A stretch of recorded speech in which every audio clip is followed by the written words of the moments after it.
What's up, everybody? How's it going? Welcome to this episode of Car Rant. Today, we've got some sad news and a little bit of explaining for that sad news to do.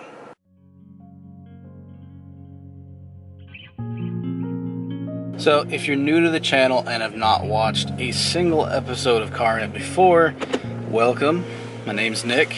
I am the proud owner of multiple Mitsubishis, specifically a 03 Evo 8 currently being built by a tuner shop nearby named More Automotive, and a Mitsubishi Eclipse that I'm actually building myself and rebuilding, as it were, since the car never came with an engine in it. We had to put in an engine ourselves that thankfully the previous owner supplied and stuff like that, and you can watch the other videos to catch up on that stuff. But today, I'm actually headed back to the church where I have kept my car for the past several months while I've been working on it, trying to get money together to help finish it, get all the parts needed, and eventually be able to start driving it and making videos in it and out of it. And it would have been a great time. It would have been a very great time. But, however, last week, almost instantly after I had posted our latest video about putting in the suspension and showing off a little bit of what's been done in the car, we had an incident. So sometime on Friday, between the hours of 7:30 a.m. and 4:30 p.m., someone came to the Eclipse and broke into it and stole our nice brand new stereo head unit, which unfortunately wasn't fully bolted in yet. We were missing pieces of the assembly to make it bolt into the actual body of the car.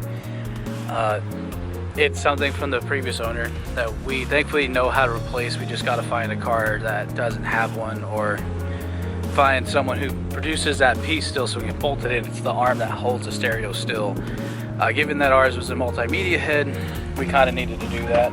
Here's what happened, guys. This is what I am guessing what happened. We don't know. The guy wasn't caught. So everything I'm about to say is total speculation, but highly plausible. So my guess is the guy found our car like this. It's in the air because we're dropping the exhaust, right? And my guess, because that side does lock, but this one doesn't always, is he came to this door and popped it open. Now it's locked right now, but that's how I kept it. I then found that the seat had been slid all the way forward so that they could try to reach first back there. My guess is, after they had already removed the head unit, that they proceeded to then come around by reaching through the car to open up the car from this side. They then opened this side and pulled the latch to open this so they could access what was in here, and then proceeded to take the entire exhaust and our brand new grinder, which they left the box for. So had they gone and dug a little bit, they would have seen that we still have our speakers in here that I didn't mention. And this is why I think, unfortunately, that this is someone who found our video, saw us, and decided to take advantage of us. I'm not trying to blame a fan. I'm just saying that the uncanniness of what was stolen were the things that we showed on camera that we had done, and the thing that wasn't stolen was the thing that we did not mention on camera, which is the speakers that were underneath my floor mats. So it's a tough situation.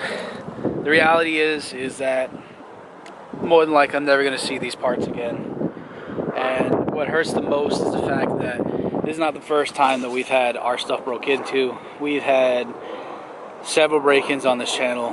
One I never told you guys about because they really didn't find anything or do anything. They just kind of threw my napkins and my center console everywhere.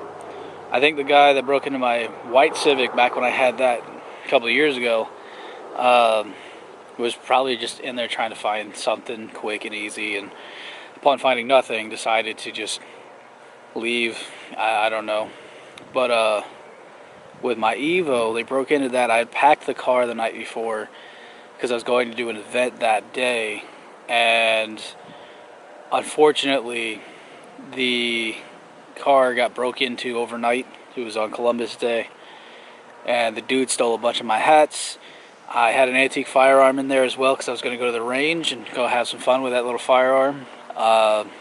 It had been moved. We thought it was missing, but thank God we found it. It was stashed away in the trunk. They had stolen all of my camera gear, and I then had to buy a new camera. It's just like every single holiday. This was Valentine's Day this time that my Eclipse was busted into. Every single holiday, something bad has happened to one of my cars. And it's unfortunate, but it is the reality. We're not going to be held back by this. In fact, if anything, yeah, it's a major stumbling block because it was the last things we needed to make the car run and be drivable and tolerable to drive. So I can then go take it to a buddy of mine to get the exhaust work finished up. You guys remember Eric? He's going to help us weld up the patches for the exhaust. The head unit is going to be sent out to a friend of ours who does work on ECUs, so we can have it reprogrammed, maybe do some light timing work, do some Evo scan type stuff on this ECU if we can. So it hurts because, I mean, this car has been something I've been trying to work on for months now, and I'm heartbroken to see it be treated this way after being here for months. It's painful because realistically we were so close to getting it out of here. We're so close to bringing it home, and instead this happens.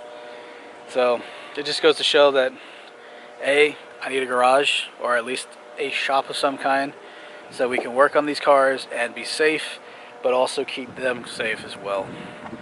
So I figured I would shoot a video talking about this because it was on our Instagram, and as of right now we have no suspects. We've talked to a couple people that are in the area, and unfortunately we still don't have any leads as to who broke into the car and stole the stuff. And of course, because the car is unregistered, I don't get any insurance back pay for anything that happened to this car, because in this state it has to be registered in order to have insurance, and you have to have insurance in order to register it. Kind of one of those weird catch-22 like scenarios. But all that said, my dad's being really nice and he's helping me get a new exhaust. It's hopefully going to be in soon. It's going to be the exact same Yanaka. We found a link and we're reordering that part so we can go slap it on this car, get it leveled out, and get it registered, and finally be able to drive it and drive it home. As far as the head unit goes, I'm honestly going to hold out, hopefully get some luck, and maybe get a good head unit. Ultimately, I would like to put that same head unit that I bought, the Pioneer AVH 3500 MEX, into the Evo when we get it back. But at this point in time, whatever works for this car is what I plan to get for this car. Hang on, I have to roll my windows back up because old 90s technology. There we go. RS chassis, am I right? I will say, for any owners that are still watching, do yourself a favor and try and get an aftermarket alarm system for your Eclipse, because these don't have any of them at all. It was not a thing unless it was a aftermarket feature from your dealership. The reason why I say this is because A, it's very easy to break into these cars, just because the sheer nature of how these door jambs are set up and everything else. But also, there is no window seal. Like on a modern car, how the window comes up into the door a little bit, they don't have that on these. And because it's a crank window, it's very easy to just shove the window down when it's up against the car using a jimmy or a crowbar. So do yourself a favor, be mindful of that. Put your car in a safer neighborhood or as close to a building as possible. That way, if somebody does try to break in, you will hear it and you will know well in advance, so that you can actually get there and potentially stop the break-in or scare the potential would-be people breaking in to your car away from trying to do so. Because you can see that it was pulled down in through here, that they definitely fished under that to try and open the door, and then realized that this door unfortunately doesn't always lock or unlock. Either way, thank you guys who are helping us find the parts that we lost. We deeply appreciate it, because it means so much to us that people care about what's going on with our lives, and enough to reshare and try and help us find our pieces. We're not taking donations or anything like that, so don't get the wrong idea. But we are very grateful and thankful nonetheless for you guys' support, whether it's through helping us find the parts or just watching this video by itself. It means a lot. We're deeply appreciative of it all. And with all that said, thanks for tuning in. I know it's a sad day on this episode, but don't worry, We have good stuff coming. We're going to be working on the ruckus in the meantime, waiting for the parts for the Eclipse. That way we can still be busy, but also have something fun to do. So with that said, stay tuned for that. We'll see you guys next time. God bless and peace.